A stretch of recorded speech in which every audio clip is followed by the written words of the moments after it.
আজ আমি বানাবো সুস্বাদু স্প্রিং অনিয়ন পকোড়া। চলুন ধাপে ধাপে রেসিপি দেখে নিই। সব থেকে প্রথমে আমি তুলেছি টাটকা স্প্রিং অনিয়ন আমাদের নিজস্ব বাগান থেকে। দেখুন কেমন সুন্দর সবুজ ও সতেজ। তারপর ভালো করে ধুয়ে পরিষ্কার করে নিয়েছি। জল দিয়ে ধুয়ে ধুয়ে সব মাটির কণা ও ধুলো তুলে নিয়েছি। এটা খুব গুরুত্বপূর্ণ, কারণ পরিষ্কার না হলে পাকোড়ার স্বাদ কমে যায়। এখন স্প্রিং অনিয়নগুলো এক এক করে কেটে নেব।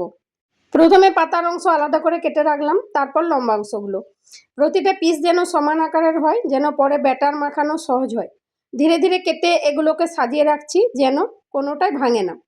এভাবে সবগুলো কেটে নিলে আমাদের কাজ অনেক সহজ হয়ে যাবে। দেখুন কত সুন্দর সবগুলো একসাথে সাজানো হয়েছে, যেন ফ্রাই করার সময় একদম পারফেক্ট হয়। সবগুলো সুন্দর করে কেটে নিলাম যেন পরবর্তী ধাপে সহজ হয়।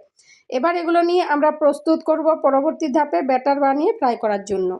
এরপর একটা টুথপিকের সাহায্যে গেঁথে নেব। ধীরে ধীরে করে সবগুলো একইভাবে বানিয়ে নেব, যেন প্রতিটা পকোড়া সুন্দর ও সমান হয়। একটিকে শেষ করার পর পরেরটিকে বানানো শুরু করব। একইভাবে ধাপে ধাপে সবগুলো সাজিয়ে নিলে এগুলো দেখতে হবে একদম পারফেক্ট। সবগুলো বানানো হয়ে গেলে এগুলো পাশে রেখে দেব। এবার বানাবো পকোড়ার ব্যাটার। একটা মিক্সিং বোল নিয়ে নিয়েছি। এবার দেবো 1 চামচ হলুদ গুঁড়ো, 1 চামচ জিরে গুঁড়ো, 1 চামচ লাল লঙ্কা গুঁড়ো। এরপর দিয়ে দেবো 1 চামচ চাট মশলা, 1 চামচ গোলমরিচ গুঁড়ো, হাফ চামচ গরম মশলা গুঁড়ো, হাফ চামচ হিং, 2 কাপ বেসন দেব, আর দেব হাফ কাপ চালের গুঁড়ো। স্বাদ মতো নুন দিয়ে দেব। এবার দেব 1 চামচ লঙ্কা পেস্ট, হাফ চামচ রসুন পেস্ট, হাফ চামচ আদা পেস্ট। এরপর দেব গরম তেল। তেল ভালোভাবে গরম করে নিয়ে তারপর অ্যাড করেছি। এরপর একটা হুইস্কারের সাহায্যে ভালো করে মিশিয়ে নেব, যাতে সব উপকরণ একসাথে ভালোভাবে মিশে যায়।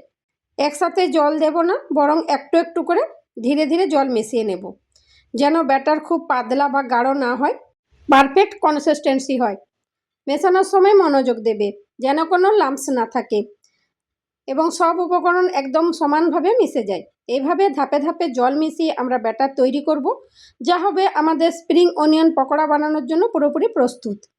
দেখুন ব্যাটার কত সুন্দর, ঘন, ক্রিমি আর একদম রেডি। এবার স্প্রিং অনিয়নগুলো ডিপ করার জন্য প্রস্তুত। ডিপ করার পর এগুলো হবে ক্রিস্পি, গোল্ডেন ব্রাউন এবং সুস্বাদু। প্রতিটা পিস যেন পারফেক্ট শেপ ধরে রাখে আর যেন খেতে একদম স্বাদে ভরা। এভাবেই তৈরি হবে আমাদের হোমমেড স্প্রিং অনিয়ন পকোড়া, যা সবাই পছন্দ করবে। এখন একটি কড়াইয়ে তেল গরম হতে দেব। তেল ভালোভাবে গরম হলে আমরা শুরু করব ডিপ করার কাজ। প্রথমে একটি রেডি স্প্রিং অনিয়ন নেব। এবার সেটাকে ব্যাটারে ভালোভাবে ডিপ করব, যেন সব অংশ ব্যাটারে ভালোভাবে কভার হয়ে যায়। তারপর সাবধানে তেলেই দিয়ে দেব আর নিশ্চিত করব যে প্রতিটা দিক প্রপারলি ডিপ হয়। এভাবে ধীরে ধীরে সব স্প্রিং অনিয়নগুলো এক এক করে ব্যাটারে ডিপ করে কড়াইয়ে দেব। দুটো দিক সুন্দরভাবে ডিপ করে দিলে এবার আমরা শুরু করব ফ্রাইং। প্রতিটি পিসকে তেলে দিয়ে দেব এবং ভালোভাবে ভাজবো, যা গোল্ডেন ব্রাউন এবং ক্রিস্পি হওয়া পর্যন্ত। ফ্রাই করার সময় মনোযোগ দেব যেন পুড়ে না যায় এবং সবগুলো সমানভাবে ভাজা হয়। তেলের উষ্ণতা ঠিক থাকবে কিনা খেয়াল করব, যেন ক্রিস্পি টেক্সচার একদম ঠিক থাকে। প্রতিটা পিসকে ঘোরাতে হবে ধীরে ধীরে, যাতে সব দিক সমানভাবে ব্রাউন হয়। শেষে গোল্ডেন ব্রাউন হওয়া স্প্রিং অনিয়ন পকোড়াগুলো তুলে রাখবো, যেন এক্সট্রা তেল বের হয়ে যায়। একই প্রক্রিয়ায় বাকি সব স্প্রিং অনিয়ন পকোড়াগুলো ফ্রাই করে নেব। সবগুলো ফ্রাই হয়ে গেল। এগুলো পরিবেশনের জন্য প্রস্তুত। দেখুন প্রতিটা পিস কত সুন্দর ক্রিস্পি আর টেম্পটিং দেখাচ্ছে। ব্যাটারের কনসিস্টেন্সি ঠিক থাকায় এগুলো একদম লাইট আর ক্রাঞ্চি। গরম গরম প্লেটে সাজালে দেখতেও সত্যি মাউথ ওয়াটারিং লাগে। সবগুলো পিসে স্প্রিট হয়েছে সুন্দর অ্যারোমা, যা খেতে আরও মজা দেবে। এগুলো খেতে ভীষণ ভালো লাগে, বিশেষ করে হালকা চায়ের সাথে।